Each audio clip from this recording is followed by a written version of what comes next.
What wedding moment made you think, they are not going to last long? When they were doing the vows and the priest got to the for richer or poorer part and she said, for richer or richer and maybe for poorer. The officiant was not pleased. I think they made it a year. I'm witnessing one from the sidelines now. My wife's brother just got married this past May. Bride's mother is a big DIY person and went a little nuts with extra flowers, table pieces, decorations, etc. Note I said extra, it was already decorated by the venue, she just took it upon herself to buy and add way more stuff. Anyway, a few weeks ago she sends my mother-in-law, groom's mom, an email with receipts of all the extra stuff she bought, $7,000 worth. And asked that she pay half since it was technically set up in time for the rehearsal dinner for guests to enjoy. It's causing a huge rift between the newlyweds since the bride is taking her mom's side. Source: My wedding. We'll start 3 days before. The wedding was a Ren Fair-style wedding outside at a large gazebo and the maid of honor had promised to purchase a stylized dress for my bride that they had agreed on. 3 days before the wedding she calls to tell us she had no money and was embarrassed to admit it. So we literally hand-sewed one together in 24 hours. In my opinion it turned out pretty nice for what we had. Bride's mother was supposed to pick up the cake in Austin and drive an hour south for the wedding. She left her house 30 minutes before the wedding to pick it up. When she finally showed up, an hour late, the cake was destroyed. She put it in the back seat and drove like hell all the way down, just slamming it against the box with every turn.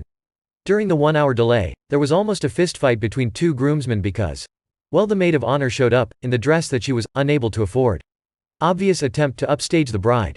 The same maid of honor during her speech after the ceremony started it by saying, when we all met, I did not like the groom at all, however I found that he grows on you, like a fungus. Needless to say my entire side of the family was super cold to all of this. Since all of these issues were on her side of friendships or families, I was told to suck it up and we'll discuss later. I sort of assumed that a lot of these friends had just shown themselves the door. Quite the opposite. In fact, 2 years later when I accepted my first well-paying job out of college, it became an issue that it was an hour and a half out of Austin. So she decided to just stay in Austin to be with her friends. I mailed her the divorce papers and since she couldn't be bothered to even show up to the hearing, I've never seen her again. Not at the wedding itself, but I used to work at a David's bridal. Bride came in with tons of friends. We did the say yes to the dress thing, and an hour later she's standing there in $3,000 worth of stuff and doesn't have any money with her or in her account. She decides she wants to apply for the store credit card. I run it through the system, and she gets denied. She then calls the groom for his info, which, to be fair, people did all the time, and he tells her no. She threw a huge fit on the phone with him, standing on the bridal stage, literally demanding, why not? Why? Like an actual child over and over again. I've never seen a 30-year-old age backwards so quickly. She was just a brat. Literally stomping her feet in front of me, all her friends, and the other bride in the store. I was embarrassed. At the end of all of that, she hangs up on him and her friend is like, I'm so sorry you can't get your dress. And the bride stops crying instantly and just goes, oh, I'll get the dress. I just have to do this at home and when he gets mad enough he'll come get it for me so I'll stop. Speechless. Sure enough, girl came back 2 days later with her man and he applied for the credit card and bought the dress. He was livid and silent, and she was smug as hell. Can't imagine they're having a happy marriage if they're still together. I've got two. One of my good friends got married and I'd never met her before the wedding because she's just shy. On the wedding day, she was belligerently drunk before the ceremony even started and couldn't even get through the lines she was supposed to repeat, i.e., I promise to love you. She ended up slapping the groom, spilling champagne on her dress, and then crying under a table while he tried to comfort her. They lasted about 4 months. Another one was my wife's friend. She's a very conservative, religious white girl who married a black man. Most of her racist family didn't approve of the marriage and didn't show up. But she planned the whole marriage around race. Like a vanilla cake for her and a chocolate cake for him, the wedding colors were black and white, and even the meals were white meat for her side and dark meat for his. It was extremely uncomfortable as a guest. They lasted 2 years, but broke up because he was abusive and almost killed her, rather than the weird racial tension.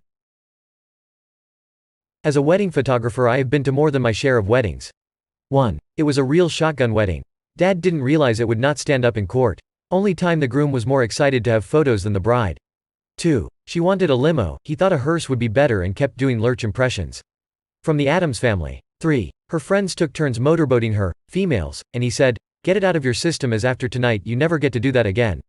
Was a good sign also when she dove into the pool with her bridesmaids at the reception, in her wedding dress. 4. Don't know what happened. Sat down with bride and groom, filling out the contract. Got the deposit. He stood up, said forget it, and walked out. 2 months later I get told the wedding is off. 3 months later she calls to rebook, different groom. Day of the wedding I am at the church. Got the final payment the week before. No one shows. No one, just me and the DJ. Not the couple getting married but the best man and maid of honor who were married to each other. Best man's speech was all about how hard it was to be married. I've been married for a year and it feels like 100 years. Maid of honor stands up to give a speech and just says, ditto. It was so awkward and really brought the whole room down. Brother of the bride stood up and gave a nice impromptu speech about teamwork and having a partner to go through life with. How happy the family was to have the groom join their family. Best man and maid of honor were divorced within a year. Couple who got married are still married 30+ years later. I sometimes wonder if the speeches actually were helpful in how not to act as a couple. For me, the complex backstory. Bride's brother is gay and has been in a long-term relationship for 40+ years. At the time he gave his speech about marriage he couldn't marry the man he loved, and I think his passionate defense of marriage was born from that. When people would say they were against gay marriage because it makes a mockery of marriage, I'd think of that night. The married couple who had no respect for marriage could easily marry, and did over and over again, and the man who stood up and defended marriage could not. He's married now and lovingly takes care of his husband as he battles health issues. She told me 2 days before that she found her fiancé annoying and that she didn't like him and that he was awful in bed. She was visibly, endlessly uncomfortable at the rehearsal wedding dinner combo. Then she sobbed the entire morning, day of. She ended up not getting any makeup done cause she wouldn't stop sobbing and refused to get dressed, stalling the wedding approximately 35 minutes. She then said 45 minutes of vows that she had prepared, 9 pages of things like inappropriate vows to friends and family, his parents and sisters, none of them her husband, and then almost didn't say, I do. Managed to get a, yeah, okay, yeah I do, out of her almost a full 60 seconds after she was supposed to say anything. I could go on for hours, but it was the most painful and awkward wedding I've ever been to. I've got my money on 10 months. We're 1 month in.